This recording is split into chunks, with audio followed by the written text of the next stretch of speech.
Madam Chair, we are live. Thanks, Rob. Good evening, everybody. I know we don't have anybody online, at least I don't think we do yet, Rob. I guess there are two people that have joined, Oh, okay. Mr. Johnson and LP.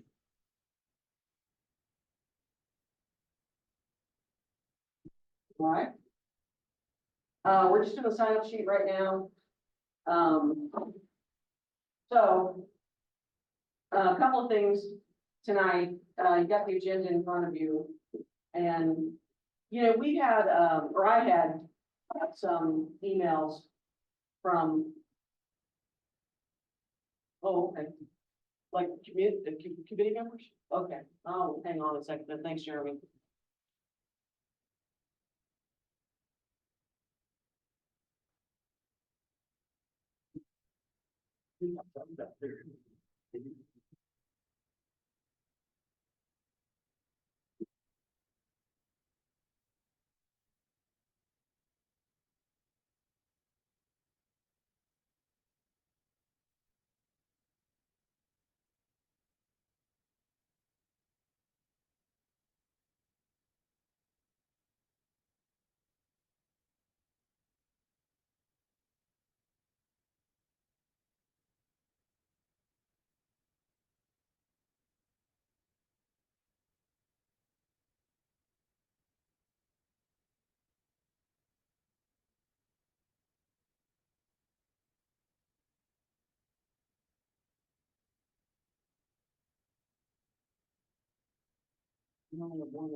Thanks, Rob.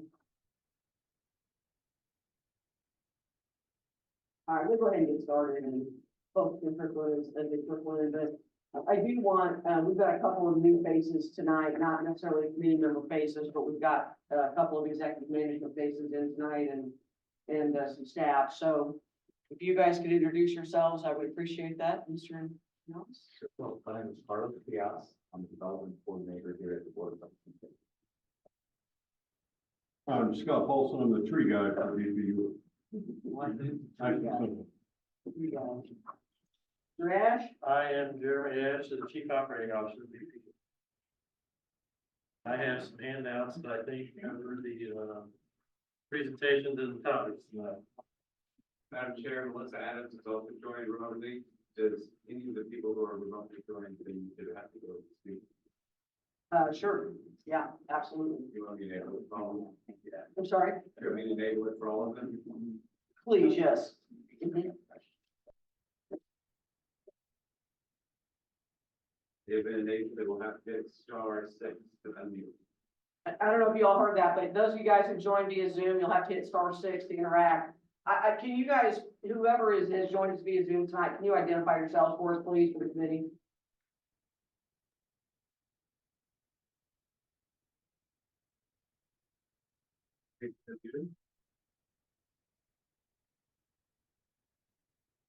Bill Casey, can you identify yourself for the committee, please? I think they spoke to me in there. Okay. I've unmuted you, L. Casey, and I see your hand is raised, but we cannot hear you.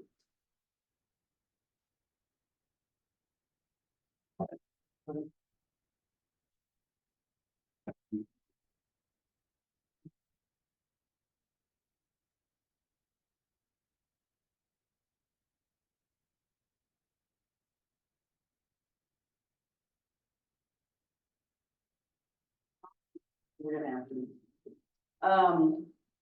Okay, so what I was starting to say a little bit ago is, the first part of this agenda tonight, sort of the role of community ambassador. And I know we talked about this a little bit, but I've gotten questions, a couple of emails in the meantime, since our last meeting in January, and sort of asking like, hey, what do you want us doing sort of in between these board meetings, right? But it's a great question, because I know that, you know, I have in my mind what my vision is for community ambassador. And I'm sure the other board members do as well.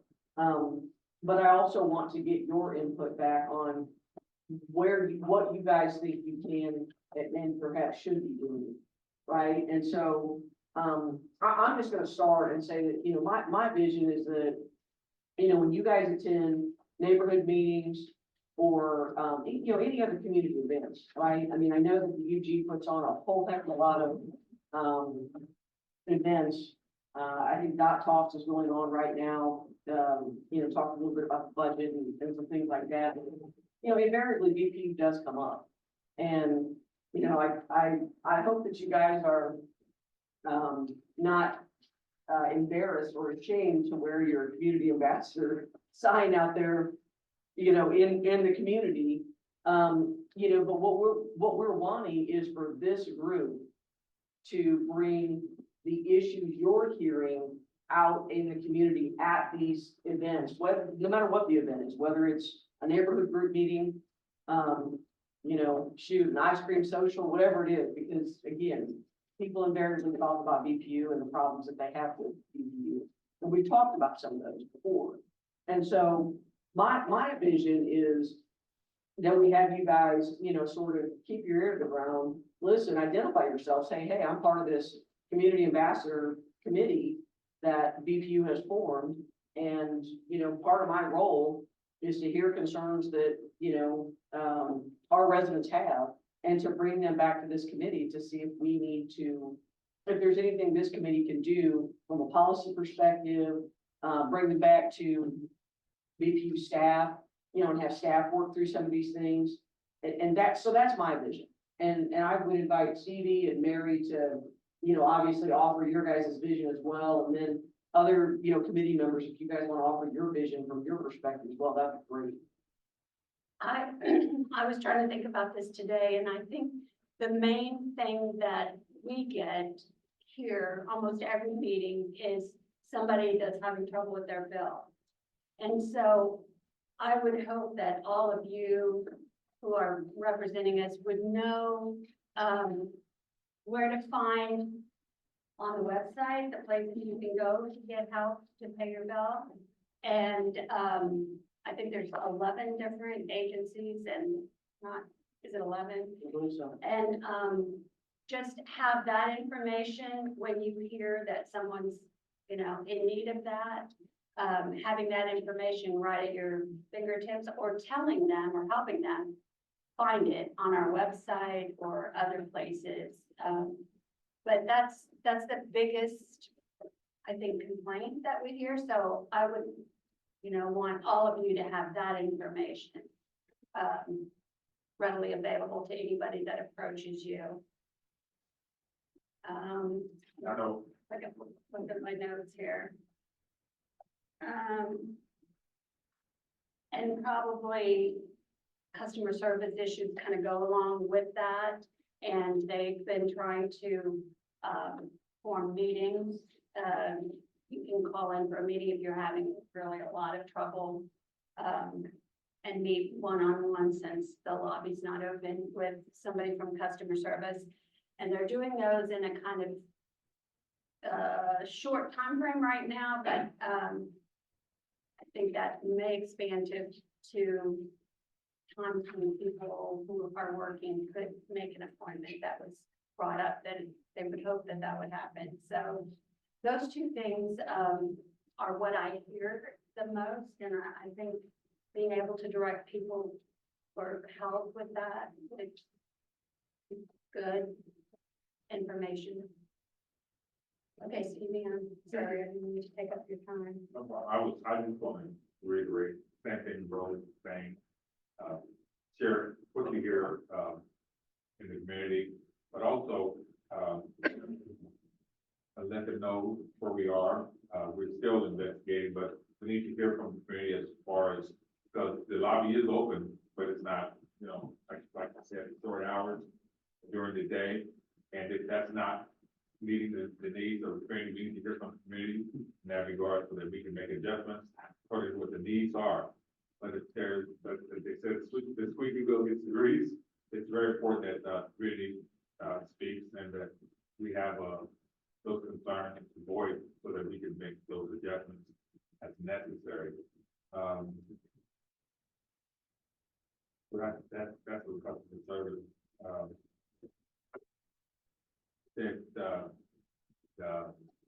you mentioned about the, problems with the bill. Um, there are many agencies that you stated that provide assistance with the bill. I think the main concern is people not being able to reach someone because of the service. We've been trying to address that. As you know, the lobby is being open, so part of it. But also, they're trying to make sure that our phone system addresses the problem, without having to speak with someone. But there are things available, being able to navigate that is going to be helpful. To this. And I shared with the community the best way and the quickest way to get responses to our portal, online portal, contact the board members, and that reaches all of them. So that has been pretty, good for getting a response. Here from community organizations. And I don't know, I'm sure some of you have attended, our regular session board meetings, from time to time, over the years. But if you haven't attended one lately, we generally don't have very many people from the public attend our meetings. We just, and, we could take that a number of ways. One is, everything's going great, nobody has any problems with you. And I think we all know that is probably not accurate, because we do, have a few people that come to every single meeting, or very often to meetings, and have specific issues like Mary was addressing, and Stevie was addressing, with customer service and or, bill-related issues. So I'm just curious as, did everybody on the committee, did y'all receive your latest BPU connection? In the mail? And or online, I guess. Did you receive yours?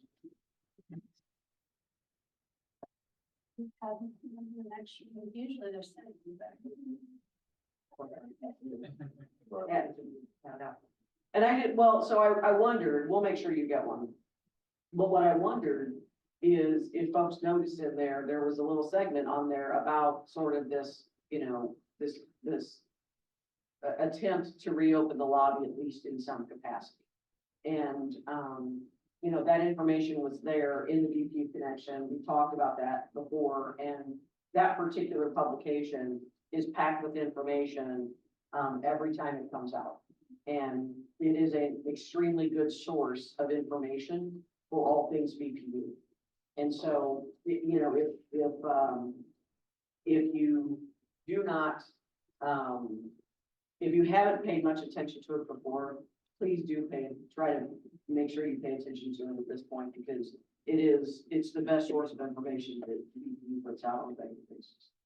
And so I guess I would turn it over to, the members of the public of the committee and just sort of ask, what your vision is for what the role of community ambassador should be. And we'll start here. You're up. I am. Well, I guess my vision initially was the concern that the communication is there, but there has to be better ways to do the communications that BPU currently has. And so I think there's opportunities as I speak to individuals, whether it's neighbors or group meetings or other scheduled activities. A lot of them are aware of the actual communication efforts, such as the monthly and all the things we put out. The issue becomes, what are we doing about things that aren't directly out there? Is there anything new going on? They say, yeah, I've read that, or I've talked to people, that's the same thing I hear time after time. And my initial vision was, we were going to communicate about different types and better ways of communicating those efforts, not just the current ones in use and repeating that. So that's kind of where I'm looking at right now. Okay. And that great input makes a lot of sense. So. One on one. All right. Yeah, I think this is an excellent publication. And from my personal experience, I spent 18 years being able to put out the citizen newsletter at the UG. Right. And we tried to pack a lot of info. Problem is, people read it, right? Pay attention to it. So I understand that difficulty, but, this is really, I think, well done. And in terms of, I asked that question in the first meeting, is what do you want the ambassador to do? Right. Both the UG, the BPU, defend the BPU. So, Well, and we talked about that, Yeah. and really, and I don't want to put you guys in a position to where you have to defend these, right? what I try to do, when I hear some people, whether it's my HOA or whatever, is I know enough that I can sort of explain. For example, the complaint is, oh, the bill's so high, the pilot. So, I can explain, well, it's not all the BPU. And I think the bill is really broken out very well. I mean, if you can read, you should be able to figure out what the bill is saying, that these are the UG charges. And I did this with UG, I actually wrote a piece, explaining what the pilot is and why it exists and all of that. So I find myself not as much defending, but explaining that here's why that happens. Here's why that's set up. And people kind of go, okay, the kind of complaints that you see sometimes on social media is they're all paying too damn much. They're getting sued all the time for discrimination. I hear those complaints too, and I kind of, but, I was paying too damn much when I worked at PG. according to a lot of people. Right. So, I get that. Right. And I don't try to comment on any of that because, I mean, quite honestly, for a lot of people, if you make $1 more than I do, you'll pay it. And I don't think they realize what it takes to monitor it. I basically just try to be an information resource about the G. For example, one of the things I talk a lot about, and I'm really impressed by it, is the renewable portfolio. In fact, so much of the electricity we're using is generated through the wind and solar and hydro. I mean, that's impressive to me. So I try to talk a lot about that because I think that's a real fun. When you talk about that, Mike, do you find that people are surprised by that and they frankly just don't know? Right. No. And some, I suppose, don't care, but environmental issues are becoming a lot more of a hot issue with a lot of people. So I think the fact that you all can say, hey, especially, if you look at some of the conversation about what Evergy does with coal, talk about coal plants and that kind of thing. The fact that you guys are using so much wind and solar and hydro is impressive. So that's a positive that I try to talk about. And then far above what certainly this utility requires to do. Oh, sure. Well, and so, No, yeah. right, and so, and getting back to your point, I guess, and how, suggestions for how better to communicate that type of information, because I can assure you that type of information has been in the DPU connection, I know it. I think one of the things we need to be aware of is, I agree with the comments made, but the statement that said, if you can read, then you can understand. Yeah. That's not always true.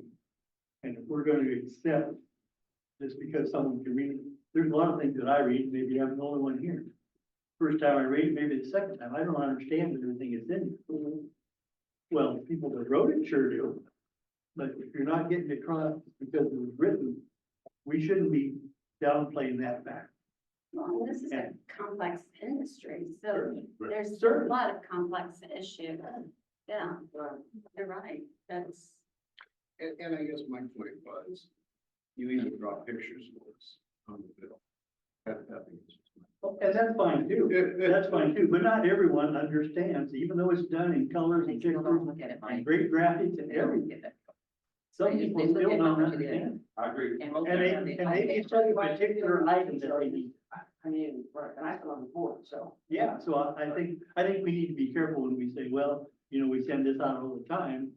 But Three different ways. do you think the improvements that have been made to the bill in recent years, do you think that goes it's at least an attempt by BPU to go a long way to try to help. Yes, it's Sort of. better than it was in the past. And I think additional items, explanations, and, the graphs and the color and everything is good for people to understand. But there's still people that, even though you give them all of it, may not have No, that's fair. the capability of. That's Well, fair. And that's what they're complaining about, is I don't understand. So, You're our bill.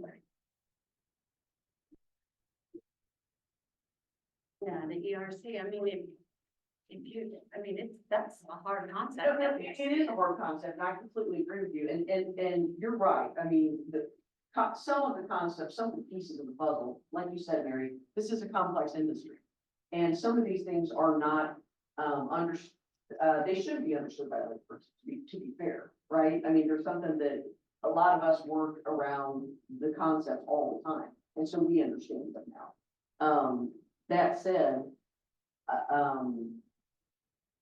our boardroom was full at the, rate hearing last June, July, full. That's, And by full, I mean, there might have been 35, 40 people here, maybe. I mean, how many people live in KCK? It's a lot, right? And so, and at times like that, that's where you get into, and not that, I mean, certainly other board meetings, we get into the details of, I mean, the staff does a wonderful job of making, explanation of the ERC, and charges like that, I mean, they just do, and I don't know how better, I mean, it's a public meeting that is everyone, all are welcome, 6 PM, first and third Wednesday of the month. I know you know. I hear well, it was like I was asking Stevie earlier, the lady that spoke at the very end. She had been, I know, at least 2 meetings, and she had stayed through the entire meeting. She was watching every single thing that, everybody was presenting, every presentation. And, I give her a lot of credit. And then she got up and said, the hardest thing will be, it's just like Chiquita said, the bottom line that, when people get their bills. But I appreciate people like Ms. Hicks, I think you said her name was, who sat through those presentations and, try to have an understanding. Right. I mean, you two guys know from, experience a little bit. I don't think I did want to interrupt, but I just want, what you're speaking on is, simplifying the bill and making some of the simple people of our community understand what their bill is reading and what's driving that cost. That's what I do. I go out to the community, home associations, community meetings, and I'll give you all my cards. If you have someone in your community that needs someone to sit down with them and try to understand what's driving the bill, why that bill is, I'm that guy, to do that. I might not know all the answers, but, if you have someone in your community that says, hey, my bill is X, Y, Z, I don't understand, you can say, call Carlos Diaz. I'll return their call within 24 hours and make sure within that week that I will be out there at their home to explain what their issue is. And if I don't know that answer, there's the DPU management, I'll figure out what that answer is. I won't, most likely won't know all the answers, but to simplify the bill and what's driving it and keeping a focus on, what it is. If you call me and go, hey, my bill is $400 this month, I'm the guy that comes out and go, well, if you do this, do that, maybe, simple energy efficiency tips, that 99% of the time will drive that UP bill down. I always tell all of our customers, you're your biggest advocate when it comes to monitoring your bill, using your electric, what your electric usage is going through. So, like I said, I'm here afterwards. If you guys leave, I'll give you all my my credit, my credit, but I'm pretty.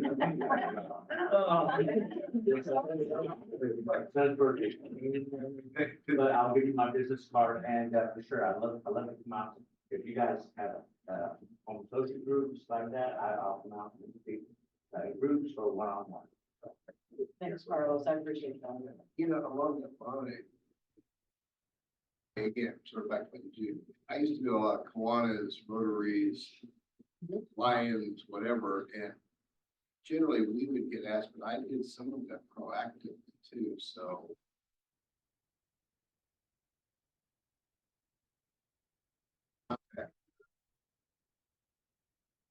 That's Rotary Club, whatever, and because they're always looking for speakers, right? To make presentations, you know. You know, since we, are, lobbying for both, that communication been pretty, worry, weak, so to speak. Since it's let up, that's where I came on. I'm the guy that's boots on the ground, trying to get that connected. Thank God that we're getting able to get people coming in the lobby again on a careful basis. That's a start. But like I said, if there's things that need to be looked at or talked about, one-on-one, okay. Yeah, I think we're up to you on sort of the vision of what your vision of community ambassador is or should be. Not agree with anybody said, but I think a lot of the stuff is just like, you can do a lot of good work, but I think it's just so overshadowed. Like you said, they're paid too much in the lawsuits.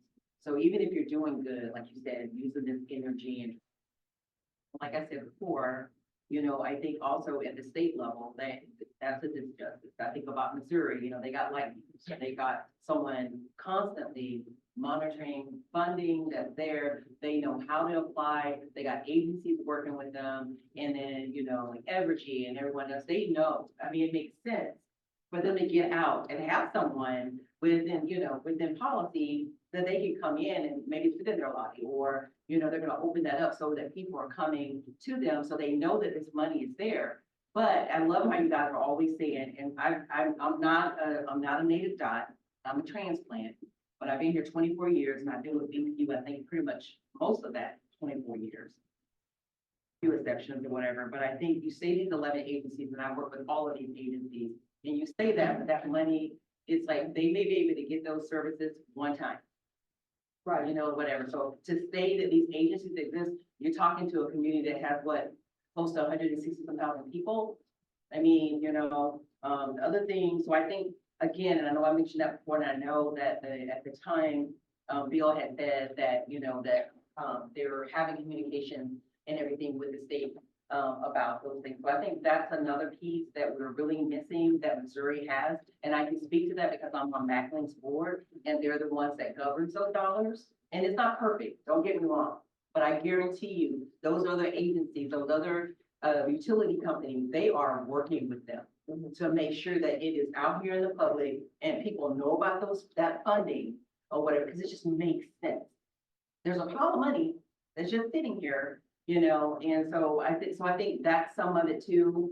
So do you think that if BPU had and President Groneman has referred to this particular title multiple times, and it's something he has stated multiple times he would like to see BPU, put into effect, and that is an actual, a customer care advocate inside BPU, a BPU staff person, that is their job, is to help customers apply for relief, help customers apply for whatever the assistance is that's out there available. We still don't have the program complete regarding energy efficiency is coming down, right? Right. But we know that that's coming. And so rather than customer service have to grapple with it, or Carlos, you, Patrice, have to grapple with it sort of on an ad hoc basis. This is what this function does. I mean, do you think that would be a good addition for people? I think so. I had this this conversation with Randy Paulstrom over at, Wyandotte Cable Network, and they're wanting to do the same thing.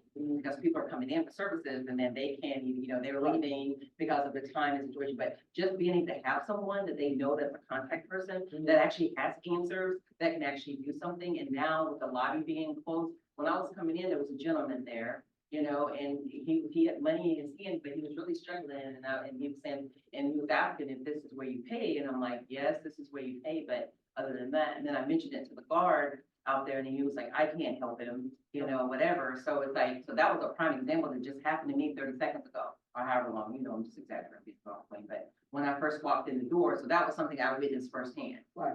So, so now this gentleman may or may not have that bill paid. I don't know his situation, but I just know that I witnessed him. And I don't know enough about it. I didn't want to tell him anything different Right. and tell him the wrong information, Right. but that just happened. Right. And maybe he couldn't get here earlier, even if the lobby was open or whatever. So he did the next best thing, and that was that. He Or was whatever. trying to use the kiosk. He was trying to use the kiosk when I was coming in. Well, and to be clear, one of the things that's not going to happen with the lobby, even by appointment, they will not be taking anything, right? They Right. will assist customers Right. with the kiosk. And that's fine, but that's what he Absolutely. needed. But That's what he point needed. is, Right. they are, nobody's there. Right, and that's what he We get it. needed, because he was clearly asking for that help at that moment, No, we but nobody was there to help him. Yep. understood. And he had cash money in his hand, willing to pay. Willing to pay, so that's an example of what I'm talking about then. And then I know now, maybe this is the IT question, I know they're getting ready to release this new portal and everything like that too, so, and so I think and I know I got my little postcard or whatever, and I do pay online, I've been paying online for a very long time, and everything, so I just wonder how how seamless that's gonna be, because that's gonna add another dimension. So are we gonna have to go back up and, add our banking information over again, or is that gonna cross over? I have to read it and keep up with it, so like I said, it'll happen when it happens, I'll deal with it there, but just whether it's a capacity thing, so I think those kind of things, like, again, to Mike's point, it's coming, we know this is coming, you guys have been saying it's coming, or whatever, so now it's gonna be here pretty soon, and so I just wonder, so can we get ahead of that to kind of start, helping people understand that? Is that gonna be, help? I think the website it's okay, I think it's gotten better over the years. I managed to go through and they take my money every month, so I think I do good, but you know what I'm saying? But it's my point, but that's another thing coming down the pipe. I talked about that, talked about 11 agencies. But I think too, and you're right, I think we need to be the most informed to be that advocate or whatever. I do financial literacy.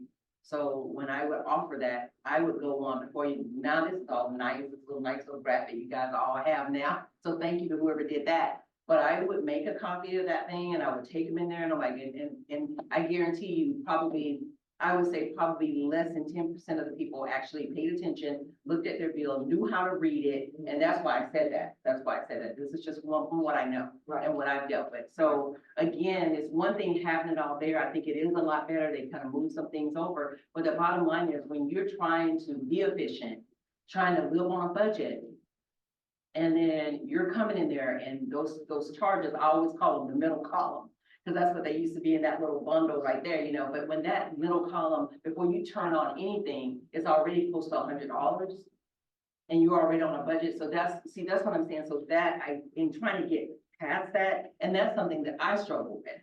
Because but if I cannot, before I do anything, that's gonna come, that's gonna be the first thing I see, because I have to go back from there. So yeah, I can be efficient. I can do all the things. I can keep my, I can try to keep my system down to a certain, between 68 and 72. That's what I do. I try to do all these things like that and try to be a good steward. But at the same time, my bill is automatically going to be $100.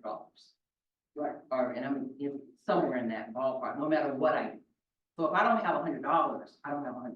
Right. If that makes sense. So I think as we educate and we go around and do these things, and I think it's all good, and I think it's gotten so much better. I will say that. I think it's gotten so much better. So, but again, keep the lawsuits out of the thing and the salaries out of the thing so that people can concentrate on the good things that are happening or whatever. Just like the other day, I didn't even get a chance to call and they had already called me and said, you got an outage in your area. You know, it flickered for like a second or whatever, but I was like, this is cool. This is good stuff happening. But then you can't even hear the good stuff because of all the other stuff. And I was just with my colleagues and share their thoughts because I can talk all day. Yeah, and so, Ms. Bean, what we're talking about is, you know, what you think the role of the community ambassador should be. So you've heard certainly Chiquita's comments, and I think some of the last part of the last conversation before you got here. Yes, ma'am. Reading this. Well, and we are gonna have to wrap this up, because I do want Scott to be able to give an update on tree trimming and Jeremy give an update on the electric outage restoration. Your agenda on that meeting, I was looking at about the tree trimming, I'm having a lot of issues with that. Well, that's why we're gonna tackle. Because, where I live, they trimmed the neighbor trees and put them over in my yard. And it took me and 3 other guys to Right, drag them back over the fence. right. And then my maintenance man went to some property of mine, I called about to pull the weatherhead off the neighbor's house, and they came to cut all those, and he went over there, and he said, all this is on your side, he said, I'm gonna throw it back across the fence, and I went over there, and then I looked, and I thought, oh my God, they had all that on my yard again. So I'm dealing with those issues. And, being a property owner, they're killing me. I got almost $1,000 worth of BPU bills, and the empty houses, $240. And mine where I live at is 211. And I'm thinking like, what is this? And then my other property is 125. I said, but nobody's there, no use. So I'm feeling that something needs to be done in that area, not only from the BPU, but the UG. So, you know, if you're a landlord, they say we need housing, you provide housing, they act like, I don't know who's doing who a favor. You know, I mean, so I thought, you know, they're killing me with these BPU bills, you know? Yeah. I had about $800-900. I said, just shut them all off, shut them off. And then I still get a bill for $125 when they shut them all off. I thought, well, that was useless. So they came back today and said, we couldn't turn the water on. I said, I didn't probably turn it on, just want to leave it on. So, what's the difference? You don't get the bill for $125. So, you know, that's the real issue for landlords. And we have a lot of landlords in the community, and it's struggling with that. Situation. And you know, a lot of the online billing, I'm running for a lot of the seniors that's upset about that. You know, seniors with the computers and the technology, and some of them feel like, I'm 83 years old, I don't want a computer, I don't want to learn. I mean, there's someone to do it. So, you know, you're thinking like, where do we take them up at in this, you know? And then you can't come here to the office and say anything. I haven't talked to anybody about my BPU that I told you, send me all the bills, just send me all the bills. Let me try to make sense out of why I'm paying all this for houses that's empty and no usage going on. Yeah, well. Michelle, did you have any comments on sort of, what your vision of the community ambassador should be? Well, it's mostly ditto, but in the sense of time is my vision as an ambassador is to learn about all of this stuff that everybody's mentioned and everything that community can partake of. But how do I get it out there besides attending my neighborhood watch group? And can we put stuff like that we hear here, that we hear in this meeting, can we go? This is a public meeting, so absolutely. Put it, you know, on our Facebook. I was gonna say, do you have a Facebook page? Huh? Do you have a Facebook page? Well, a personal one. Yeah, right. So BPU has a Facebook page as well, right? And so a lot of the things, I mean, you know, energy efficiency tips, you know, the new My Meter portal, that information, BPU puts that out regularly on its Facebook page and through social media. And, you feel free to, you know, share any of that information because that stuff is important. And so what, are you thinking like this particular committee should have its own Facebook page? I don't know, Facebook page, or at least, I'm very familiar with that nextdoor.com, Mm-hmm. being able to put meeting minutes out on there to let people know within, and that would go out to people in my neighborhood. I don't know if we have transcribed minutes of this meeting, because anybody, I don't think we do. But we have the meeting recording available, do we not, Rob, on our website? Yes, we do. So that's something, I mean, you know, put it in multiple places, sure, but I mean, it's out there already online. So. Yeah, You're shared too. that's right. That's right. Thank Thank you. I appreciate that. I appreciate the discussion. This has been a good discussion. And I guess for those members who weren't able to make it tonight, I will try to do a better job. I know Mike said he thought the meeting started at 6 and this chair did not send out an update, so I needed to do that, so apologies. Okay, so we talked about tree trimming last time, so I got our one and only, would you probably shot the tree guy? Scott's here, he's the tree guy. I get called a lot of names. Yeah, I'm sure they do, I'm sure they do.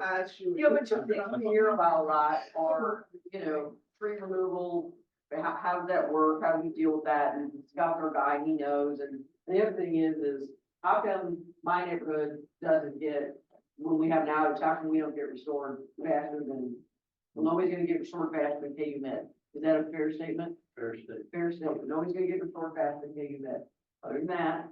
And so Jeremy is gonna talk, about that a little bit to us too, so you guys sort of understand that procedure a little bit better as well. And what I love about these two is that they have brought wonderful, colorful aids to us tonight, so. Scott, take it away, my friend. So let's talk about the scheduled tree maintenance first. You got a flyer on that one?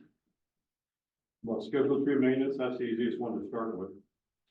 What we do is we have over 100 feeders and we're in the top 5% of the country where we have we're going backyards from substation to substation within we're on a 3-year cycle. 95% of the utilities across the country don't have them, no matter if they're smaller than us, bigger than us, more money than us, less money. We do a good job on that. So every 3 years, you should see somebody in your backyard touching your trees and trimming them in the backyard, which is a pretty phenomenal deal. So we base that on how many feeders we have, what feeders are the worst of the worst, what feeders rely or trees fall on those more likely than other trees. You got to remember in Wyandotte County, there's an estimated 6.6 million trees. That's over 66,000 customers. That's 100 trees per customer. And the national average is 10. 10. So, I mean, if you go to someplace, go to St. Louis and take a look at them. I mean, I look at my wife and I, she looks more than I do now, but go to a different town, look at the number of trees that are around power lines. We have 100. I mean, some of the areas is just, it's phenomenal. I mean, I'm amazed some of the areas even have power with as many trees as we have. But we do that in a public right of way. It's based on the growth cycle and based on the cycles for every year. We'll switch them. Some of them we switch them every 2 years. Some of them we switch every 3.5 to 4 years, but on average, it's a 3-year program. So we go up to customers' doors. We leave them a door hanger and the contractors leave a door hanger. We also make a customer advance notice at least 30 days. Within 30 days, there'll be tree trimming in your area. We tell them you don't have to be home. We just get access. We go in the backyard, the alley, whatever. We work them from alley to alley and backyard to backyard. Here's the big one is the owner is responsible for trimming trees around the service line. A lot of people don't know what the service line is. So the power that comes to your house is a cable, immense power, triplex mostly, comes to your house. And so we say where the last pole is to your house is the customer's responsibility. There's a couple of good reasons for that, because we have easements, public right-of-way easements in the backyards where we have an easement where our power line is, and mostly it's 10 feet wide is that easement. We don't have easements to go through the middle of your yard. So if you have a pole, like I said, in the backyard, it's where Jeremy's sitting, and it connects to a house right here, that whole line of sight between those two, we don't have easements to get that done. You don't want to give us easements to have that done. I've seen that done before, and here's what happens if you do. Then now we put restrictions on what you can have in your backyard within 10 feet of that line in the middle of your backyard. Nobody wants that. You don't want that to happen. Somebody dictating what's going to go in your backyard, let alone what's going to go in your yard. I mean, nobody wants that to happen. I worked at a utility before that had that process and they eliminated it because they were telling people you couldn't have a trampoline in your backyard, because when kids would jump on the trampoline, they get close to the power line. So they eliminated it. So wherever the pole is, from the pole to your house, is a customer's responsibility. Now, if that's got a big log laying on it, or if it's put, we just say if it's pushing like 6 inches to 12 inches out of the way, we'll send somebody over to cut that branch off of that. We don't trim the whole branch like we do in your backyard on the line, but we trim that branch off to say, okay, we took the worst of the worst for you. It's your responsibility to take the rest out of there. And we explain what that cable can do. So it's not really, they're built to be on the side of your house. They're not built to hurt people. They're built to put power into your house. So then, again, notified BPU must have your correct phone number. A lot of times, people say you didn't call me. So we'll look up on the system. We carry tablets and look on the system. I'm like, is this your number? No. Well, they probably called, but this is not an updated number. We don't know how to get a hold of you besides your address. So we appreciate if you have a phone number, you'll be more communicated towards. Tree companies, we have 2 different tree services contact BPU for the removal on the cycle. So we have Wright Tree Service, which is white trucks. They're a national brand. They have 3,500 employees. They're based out of Des Moines, Iowa. They're a good Midwestern company. And we have the Big Orange, which is called Aspen. They're in every country. They're in every state in the country. They're in 33 different countries, every state in our country. And they're in 33 other states across the world. They have 33,000 employees. They know what they're doing. You don't get to have 33,000 employees by making bad mistakes and dropping trees on power line. We don't accept that, and nobody else does as well. So if you see them in your neighborhood, and they're working, the Big Orange trucks or the guys, if you ever have an issue, all you have to do is call them. They do, in my opinion. The door hangers we hang out are pink. If you've seen them before, there's a section you can tear them off. You can rate them. And both companies rated probably 90 percentile of customer service is appropriate. They're doing a great job. I get tons and tons of compliments. They get an ad. They have 4 or 5 different comments where you can check on a 1 to 5. 1 is the lower, 5 is the better. And again, 90% of them are phenomenal. So we're doing what the customers think we should be doing, and we're keeping their power on, which is why we do it. Emergency tree trimming is a good point of discussion because we just had 2 storms last week and we had tons and tons and tons of calls. So if you look at the first one, it says the owner is responsible for maintaining all the trees and plant growth on the property. We can drop them like, we're talking about a service. That's about the service policy. If you don't figure you're comfortable enough to do it, I think the fee is now $75, where you can call in and you get your money deposited, and a lineman or a troublesman will come out and disconnect that power from your house for you. You can cut anything you want to that's yours at that time because there's no risk. But if you don't want to do it, you still call us. We still go out. Like I probably had 10 or 11 service calls today. We go out to the customer and say, from the pole of the thing is your responsibility. And I'm telling you, on the majority of them, people just don't know. I say, these are, we call them tree wire. They're basically made to go through trees. They're made to not be taken down by trees. So tree wire is a good hauling name for them. So it's not like, people think about a power line, people will teach you throughout your career, your life, don't touch them, which is a great deal. But those lines, you can rub something against them. You don't want to cut them. You don't want to do it. You don't just want to grab a bare hand unless you know what you're doing, but they're not made to hurt you. They're made to supply power to your house, so you can do the work. BPU sends an electric troubleman when tree-related issues are reported. He verifies that the issue is a safety concern and requires BPU to trim. So that's like this last week with storms. People called in, they said, hey, my lights flashed, or they flashed on and off, or my power's out right now. I think a tree in my backyard is laying on your line. So we'll send a troubleman. We have 2 to 3 to 4 to 5 working on storms. We also have like 3 duty supervisors, superintendents. We have myself and 2 other guys. So we have like 10 to 12 guys during the storms to go out and look at those lines. So if you have the power is out, you can call us. We'll come take a look at it. And then we put you it's on a triage system, basically. So if you're part of an outage that has 100 people, you're going to get your power restored before the area that has 3 people. Sometimes that sucks, honestly. I wish I could get everybody on at the same time, but we just can't do it. We try to do the numbers. We try to say, hey, 100 folks kind of ranks higher than 3 folks. And a lot of people aren't happy with that. I mean, they'll tell you how much they pay for the bill, and I'm well aware how much you pay. You know, I get it. Talk to me every day how much you pay. You get the same bill. But I just can't make it happen any better. I mean, I think we're doing pretty good when we go to 100 to 50 to 20 to 10 to 5, you know, we do pretty good. So anyway, the owner's responsible, here's the biggest one out of the page, the owner's responsible for tree and debris. When we do the service every 3 years we go through, we trim it, we cut it, we take it out of the yard, we don't leave anything on site. Because of the nature of an emergency, we're trying to get as many people on as we can, as fast as we can. We do not pull chippers with us.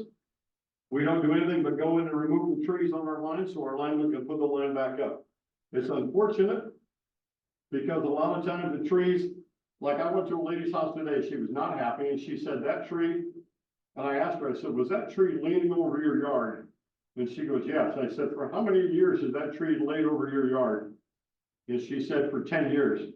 I said, so that's been a discussion that you never had with your neighbor, correct? And she's like, yeah, I don't talk to him about it. I said, but you're upset today because that tree fell, took down one of our power poles, took a transformer off, took 30 people out of power, and we cut it, and now it's laying in your yard. The only difference is it's on the ground now compared to being in the air, right?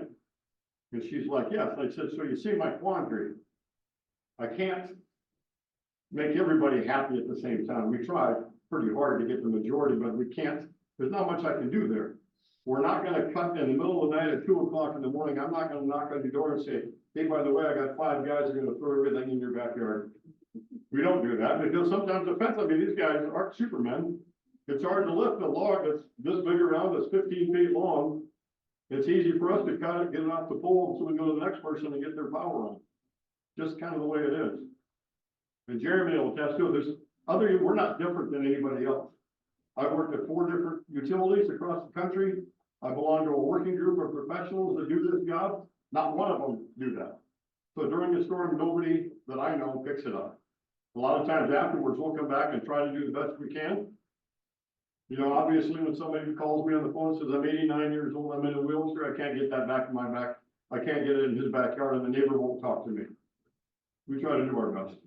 We go over and try to help some people. In the city generally, if we have a large enough event, the city generally has provisions. So for so many weeks, so many months, to get your debris to the street, they will send trucks by to pick it up. Scott's correct. No other company does it any different than we do. We don't own any of those trees, and we don't charge people for the poles that those trees break. Yeah. We just go, we make the necessary repairs, and we move about, our restoration. The gentleman, this is funny, because the gentleman this weekend, on Friday, I believe it was Thursday or Friday, we got to his house at 1, we never left till 4:30 in the afternoon, 3.5 hours were there. A large hackberry fell across the street, it ripped down our power lines, it ripped down the communication lines, and ripped down a primary line on this side, put 35 people out of work, or out of power. And I was in and out of his yard the whole time, and he's like, when these guys, because we're trying to cut it with the street department, so the trucks could come in and do the work to repair it, because we couldn't get that done, so we're cutting. And he came over to me, and I asked him, I said, sure, he goes, this is the stuff that's on my side of the street, what am I gonna do with it? I said, well, you can pile it towards the curb, and hopefully the city comes by, and the city's gonna be by to pick the stuff out of the street, or you can talk to your neighbor who happens to own the tree. That would be my first step. And he goes, well, looks like BPU is pretty lucky today, isn't it? And I said, yeah, because this really only cost us about $25,000 to $50,000 to be here today. I really don't see the luck in it. It's unlucky for everybody. It's, people don't want to call it an act of God, you can call it an act of nature. But nobody planned for that. And it sure wasn't in my benefit for, you know, as much money as we had. I had like 9 trucks sitting there with like 15 guys ready to go to work. It's not a treat for us. So I'd rather not ever be in anybody's backyard. I mean, that makes me happy when we don't have to do that. People have power all the time. So last one is that BPU provides tree trimming of plants and trees on customers' property. I love when people call us. You can't call me enough. Because when you call me all the time, and we go all the time, we're preventing all those calls when the storm comes through with a little bit of wind. You know, a little bit of wind will push some of these trees a long way. So we try to maintain 10 feet in the backyard. And when you call me, you bet, we'll put you on our plan. I got 15 crews that do that point A to point B. When I was talking about that fixed price work every 3 years, I got 7 crews from Right Tree Service and 8 crews from Aspen. 15 crews are out there doing that work. I also have 3 crews, that's all they do is the onesies and the twosies. That when you call in, it's too close to my house, love to come over and take a look at it, because we don't want you to lose your power. It's destructible. We don't want that to hit your house, we don't want it to hit your cars, we don't want it to hit your kids. So the more they call, the more we love it. I mean, I think when we get a lot of calls, we're very successful. So. Basically what I am. I think people are concerned about like we all, I know you're contracting with these companies, but like who, I mean, like you said, you've got some of these shady people out here, so you don't even know who's gonna be that. Right. You know? And there's a lot of people come out of the woodwork and tree start hitting the Yeah. street. There's a lot of people, you know, and I tell them, I'm like, are you licensed and insured to work in Wyandotte County? No, Right, you definitely can't cut here, and you definitely can't cut around these power lines. But there's, I mean, as soon as I drive away, I'm sure they're coming right back around the street and hitting people up again. And people get ripped off. You know, I gave the guy $500 and never saw him again. Right. You know? We advise you to call up. That's what goes right into, it goes into a service call center. Yeah, that comes right to my phone number. I didn't know we could call back the tree trimming, I thought it was our responsibility. No, see? Well, give me a call, we'll help you. They will be glad in my neighborhood to know that. I bet they will. People will probably get calls starting tomorrow. Well, I get calls all day long. Thanks for the text line. when you were talking about that road weekend, how do you know, I don't know, I mean. My current house, I've been there. Yeah, a lot of people will call us up and say, hey, you said you're gonna be here in 30 days, we never saw you. Well, if we look at that line, Yeah. and then it doesn't need any work, you don't have trees within 10 feet that can cause an accident, you're not gonna see it. A lot of that is. Yeah, it's amazing how people get upset because we said they're gonna be there, we didn't show up. I'm like, that's really kind of a good deal for you. Right. Yep. No, you could call the deal with tree trimming. Right? Mhm. I don't want 1,000 calls a day, but. I'll take it. Well, you might get Well, away. they do, No, they, got a tree trimmer. the tree, you know, Scott's department, they do have a prioritized schedule. Right. And so, you know, when, a lot of times what he deals with, a customer will call and say, I need you to come over this tree. And we'll come out and look at the tree, and we'll determine it's not bothering anything, it's not hurting anything of ours, or here's the best one. Yeah, it's laying on all those lines. Well, those are communication lines, they're not our lines, we're not gonna cut it off the communication line.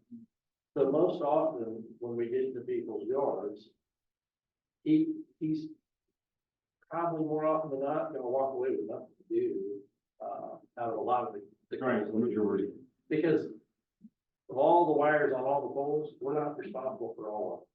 We lease space, to the communication providers, the internet providers, and other folks that have facilities up there, and it's their responsibility to keep those things off of their facility. And Jeremy, so do the communication providers have, you know, I know the answer to this, vegetation management plans? Not for the level that we do. Not to any level. I've Their ever seen. vegetation plan is fairly reactive. Everything, yeah, so that's what I thought, well, Okay, yeah. Yeah, that's unfortunate, that's really unfortunate too. The only ones I've ever seen, ever, in the 7 years I've been here is Google.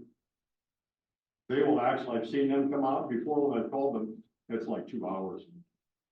You know, sometimes it's 2 hours, but I've never, Spectrum now is coming out, I guess. We saw Spectrum guy the other day, and he said, hey, you're gonna have to wait, this is our job site, you gotta wait till we get cleared, then you can take a look at your equipment. well, it just made me think about that because, you know, I knew the answer to the question, but, you know, I mean, there's a pole reform order that the FCC is doing right now and doesn't have much to do with you guys, a little bit, not much, nothing to do with you guys, but it does have to do with communication providers. And so, you know, providers like my company that want to get on those poles all day long, well, they ought to have some obligation with respect to, you know, this type of work as well, and be Right. proactive about it, so. I think the biggest thing that really kind of bends me a little bit on those are, there's a lot of, you can look at a lot of poles, and like, say we have a single phase, just have one line up on top, there'll be 13 of those. 13. I've counted up to 13 of them, and I'm like, and you know how many are working? 2.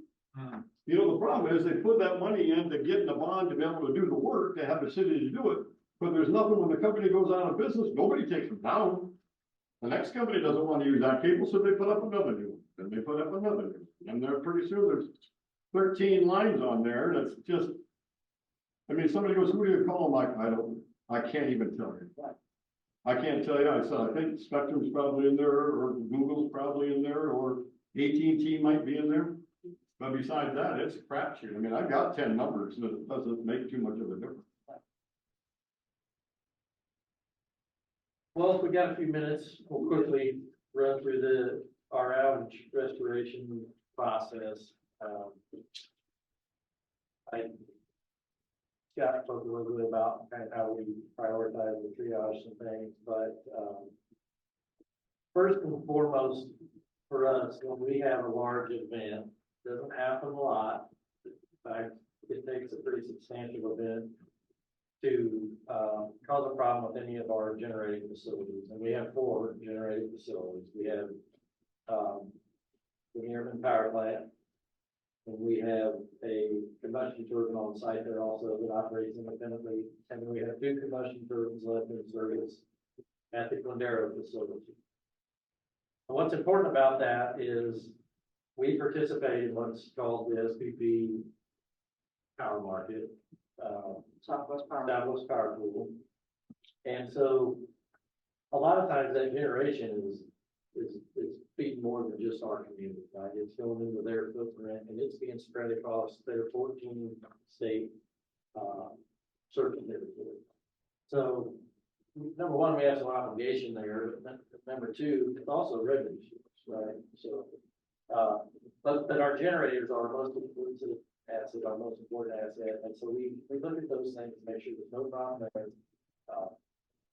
If there is if they're online, and the next thing we triage is our transmission system for 2 reasons. One, we can't get power from our generating stations to our substations in the neighborhoods if we have transmission line issues. Second, and probably just as important, our transmission system is tied to that grid I talked about, right? So if our generator is damaged and we can't produce, or we're not producing our power because of economic conditions, then we import our power. And the only way to get that in here is through those transmission lines. So those are the 2 kind of arteries of our system that we've got to keep up as our part of internal transmission and our transmission ties to the external world. There's a lot of days that none of our generators are running and our lights are still off, right? So that power comes in seamlessly. Customers don't even see it. Number 3, the substations we talked about. The substations you've all seen around in your neighborhoods. Those transmission lines, they feed into that substation at a transmission voltage. We operate 2 voltages here at BPU, 69,000 volts and 161,000 volts. So that those transmission lines carry that transmission voltage into the substation. The substation changes that voltage to our distribution voltage. We also run 2 voltages there. We run a system and a 7900 volt system. And those are the feeders that Scott talked about. When we go out and we trim, when we put our feeders, the pole lines running up and down your streets in your backyards with 3 wires on it, whatever. Those are our feeder lines. And those carry energy into the neighborhood. From there, they branch off to the single phase lines that Scott talked about. And so if everything's good on 1 and 2, substations are up and running, we're looking at 4. That's those main distribution feeders. Once we know that those feeders are intact, kind of what goes, I wish there was 4.5 here, because we do have a list of 131 feeders. I think we have 131 feeders in our system. Okay. We can tell you on each one of those circuits where there's a fire station, a police station, a hospital, a dialysis center, any other public service asset. And it's important when things like this are going on that those facilities be restored as quickly as they can. And so we take a look when we're looking at all of those distribution lines, we're taking a look, we're paying attention to that. Which one of those circuits have those kind of facilities on it, because it's gonna get moved at the top. And Scott talked a little bit about how we prioritize the number of customers off. If we had a circuit that had 5,000 people on it, and that circuit was off. And we had another circuit that had 1,000 people on it, but it had a fire station on it, we're gonna go get that 1,000, because that fire station's gotta be able to operate. If those trucks aren't in service, the city has to change their whole plan about who they send where when somebody calls them. So the public safety and health is very important. Then we get down to the number 6, is what probably most of you experience is, you know, the lines running through your yards, through your backyard, up front of your homes. That's those tap lines, transformer lines, and they'll feed anywhere from 5 to 150 customers at a time, just depending on what the line is. Once we get all those going, we'll get down to those individual one service line like it. It's probably not a perfect system, but it's the best way we know how to do it. Pay attention to our assets, pay attention to public safety, to get the great stuff. Sometimes you'll see the lights come on the other side of the street. Your lights aren't on. And why is that? Well, you know, when you look at your neighborhood and your backyard, you're feeding your street and the street behind you. Most people across the street, those lines are in their backyard, and it's getting that side of the street plus the street behind them. And you may not be on that same tap line or transformer line. So that's why that happens. A lot of times you'll see the lights blink, come back on. That's our system working the way it's supposed to be. Those are protections in our system that happen because of low voltage. They happen because of lightning strike. They happen because of customer interference. Someone hits the car, tree limb falls. It's our system protecting itself, and when it's protecting itself, it's protecting the public. We don't want those wires coming down on the ground. Don't want them swinging into cars. Takes and sees those falls and sees those overturns and operates the way it's supposed to. And the heal itself, it will. If it doesn't, it's stable. Then we're fortunate to find that problem, rectify it. So that's a little bit about our restoration process. We do have the outage map that's available in both a desktop and a mobile version. We're also doing robocalls to let you know if you're going to be out or you've been out and been restored and you continue to have problems. We kind of submit your off into the text messaging. I'll get you get that or sign up to that. There's another good just way we communicate with people, because we know you're not home. If your power's out, you're not. What's the chance you're going to stay home? You're going to go somewhere, get something to eat or get something to drink or whatever you're going to do. And so it's another way for us to be able to tell you, hey, you might be back on, maybe you should do it. I think the hardest thing about that one is one of the biggest questions we get when we're working, like, when's it gonna be back on? There's 1,000 things that tie into each other to make it all work together so you can have it turned on. I mean, we can estimate, like I tell people, I said, look at it from what I know and how big the storm is, I would estimate 2 to 3 hours. Could be sooner, could be later. But based on the size of the storm and knowing what we know, but there's no system where you can enter 3 homes times whatever gives you this much. It's just hard. We can have a distribution line off that has 2,500 customers. We can go patrol that line in about 15 minutes. We can see nothing's wrong here. We can give a command to our dispatch center to close the breaker, feed that line. And within 15 minutes, we've got 2,500 people on.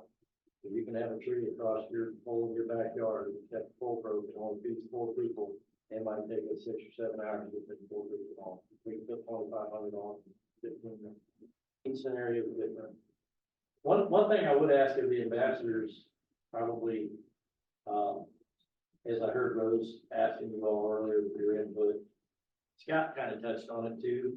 Please be sure you're talking to people about the contact information that we have for you. it does us no good to have an old number, or maybe you've been a customer so long that you signed up with your landline and now you've moved away from landline, all you have is a cell phone. You know, you switch jobs and your old job had your email address. A lot of what happens when people call and they try to use our IVR system is it's not recognizing that number. It's trying to work to match that number with a customer account. Rob can talk a lot more about this than I can, but what I can tell you is if it's looking for an 8 and you got a 9, it's gonna tell you you're not there. So I think that's a big thing you can do for us in the community. Make sure you tell folks, get online, make it customer service, call in, whatever they want to do. And make sure we have updated contact information for your account. It'll be easier to do in a week's time when we have to report. Told you we could talk more about it. Well, I know we're over time tonight, and sorry about that, but, I just I hope that you guys found sort of these two brief presentations helpful, because these are things I know all of us encounter, personally, and, we get people calling us about it. You guys have your ear to the ground in the community in different ways, and I'm sure you guys hear about those things too. Danny, I know that you've had your own personal problems with dreams and switch, so. We want to make sure we have those problems there. For sure, for sure. All right, well, I will, just remind everybody that our next meeting, and I promise you, I will send out, a reminder about this meeting. It's July 22nd is our quarterly meeting, and which is that Monday. I know we agreed before for this to be at 6:30. Does anybody want to move that time up to 6? Is that better, or is 6:30 still working for folks? 6:30? I just had it on my calendar. I had a refrigerator. I just put them all on my calendar. If I don't, I'm always. Six. Yeah, I have. Six, 6:30. But I need to send out a reminder. That was on, so I'll, 22nd at 6:30. Yes, I just called Steve. I was like, oh, we are meeting tonight, right? She's like, yeah, 6:30. She went in doubt. you know, she's in the know. Right, when in doubt, yes. Well, and thank you, Carlos and Jeremy, both for being here tonight as well. Scott, thanks for the presentation.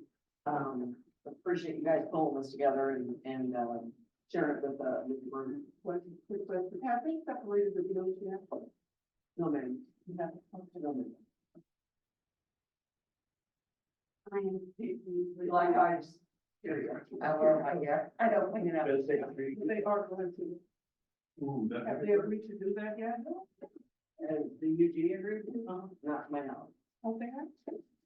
I was told some people do it already, because then I had a guy calling me about a bill for $4 or something, and they can run it, they talk stormwater. That probably was normal.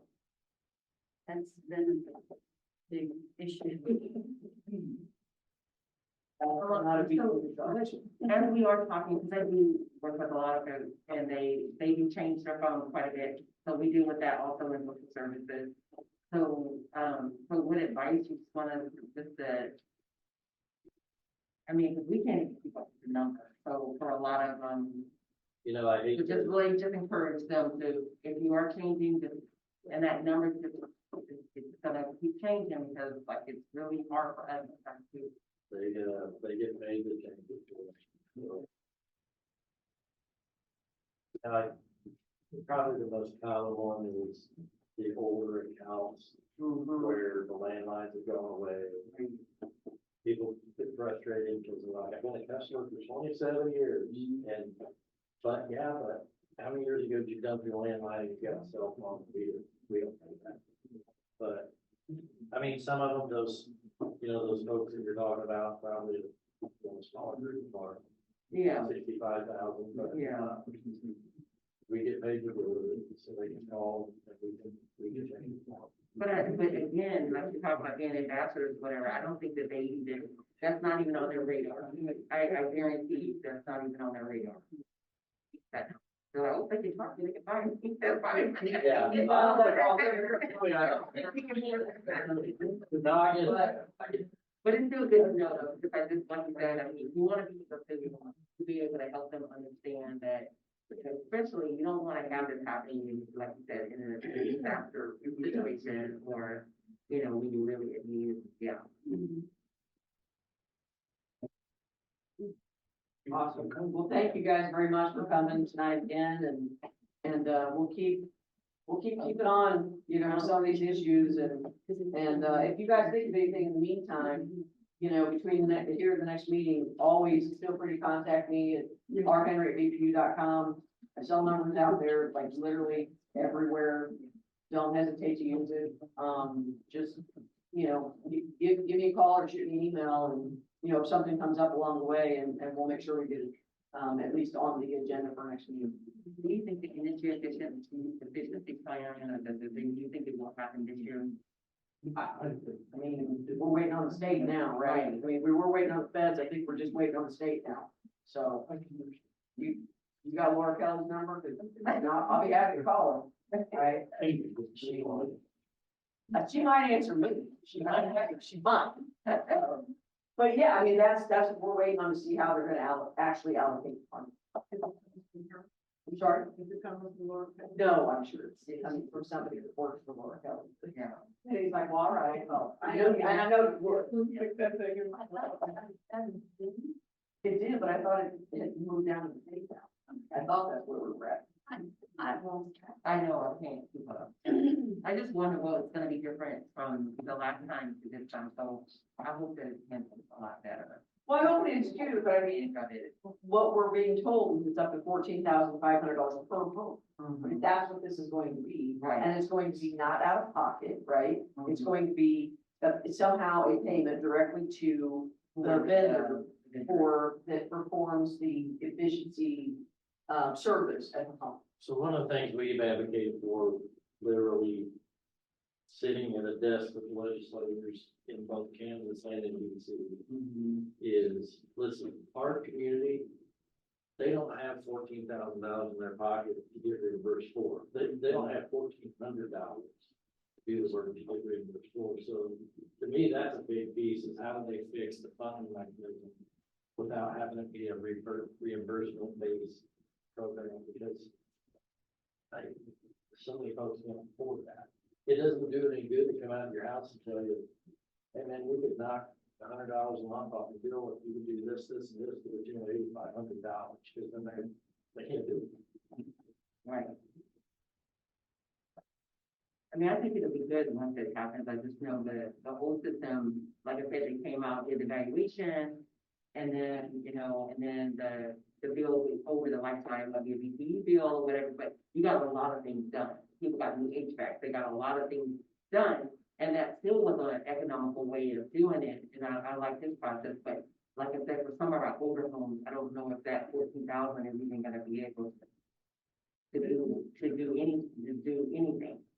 It's That'd be better than nothing. right, I mean, I know, I hate to even think about it like that, but you know, No, I agree with you 100%, but I think, like you said, with the education and the follow through, because more homes, if it had been distributed like it needed to be done, like more homes would have been fixed here in Wyandotte County. Right. Because they shut the program down because the program was not accessed correctly. Is that money to make them homework and education? So they started a new program? That's what she said, yeah. It's a new funding mechanism that's coming down, from the federal government through the state. Hopefully directly, well, as we understand it now, directly to vendors that perform service. We're not utilizing the program we have. I just got a message about a month ago that I was contacted to say that they are not using the funds. At my meeting last month, I told them that I'm going to talk to Cherie Davis. I had met with her. And I talked to her, it's not being utilized because the guidelines are below poverty and most people are at poverty, so they don't qualify.